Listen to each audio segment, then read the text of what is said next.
Hi, it's John Musso. I'm the Chief Investment Officer at Cumberland Advisors. It is Friday morning on June 20th around 11 o'clock. This is the Week in Review. I'm filling in for my colleague Matt, who continues on a well-deserved vacation. This was a holiday-shortened week, of course, because of Juneteenth, where we celebrated African-American progress and culture in this country. We hope everybody had a very good and meaningful day off. This week, very quiet. Stocks down a little bit. NASDAQ and S&P down slightly, Dow a little more. Strong week in energy, as you can imagine, with the tensions continuing in the Middle East. That will go back and forth.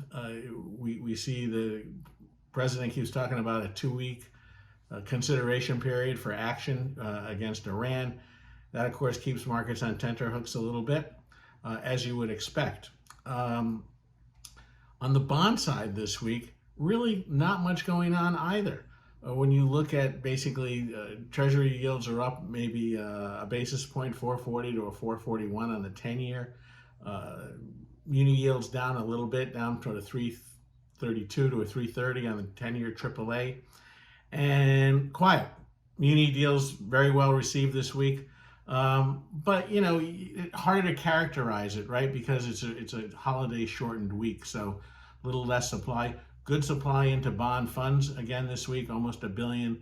It was closer to $2 billion last week, but continued strong flows there.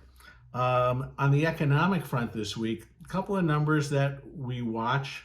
You look at the initial jobless claims, we've talked about them. They continue up around that 245,000 range. That's a little elevated from where they had been running at 240. One of the issues for us is that the continuing claims continue to be higher. Pushing on 2 million. That is something we're going to watch because we know we continue to see some more layoffs announced. Microsoft announced more layoffs. Other companies have as well. We are watching that. One statistic that stood out this week, though, was basically housing down 10% month over month on starts. So that was kind of a wake-up number. We're going to see whether that's just a throwaway number and how things resume. Next week, we get the PCE number. We will be watching that. That is, of course, the Fed's favorite measure of inflation. The Fed met this week. They kept short-term interest rates unchanged, so the Fed funds target rate still remains at 4.25 to 4.5. What changed was a little bit in Jay Powell's language. He basically said, hey, we have to watch the tariffs. We are now getting closer to seeing some of the effects of the tariffs, in the inflation data, and we'll be watching that, which basically made him very much almost non-committal on cutting interest rates going forward this year.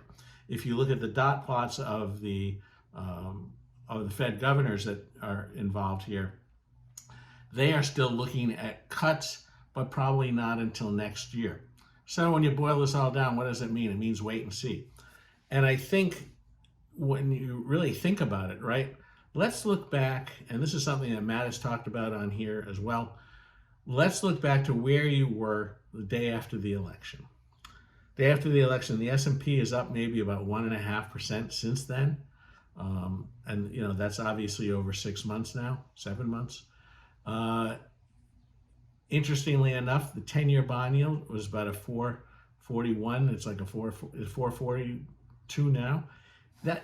So the 10-year bond hasn't changed. Muni yields, yes, definitely a little higher because of some of the pressures of the tax talk and the like that are now behind us. But what it really says is that we know we had all this volatility in the middle. And the volatility was driven by, of course, on the muni side about tax talks, but on the equity side, talking about tariffs, talking about getting rid of Jay Powell at the Fed, tensions now in the Middle East. So for us, what we remain is what we do. We concentrate on the economics out there and try to avoid the day-to-day, week-to-week swings that are driven by non-economic factors, and that will continue. We hope everybody enjoys the weekend, and we'll talk to you next week. Thanks.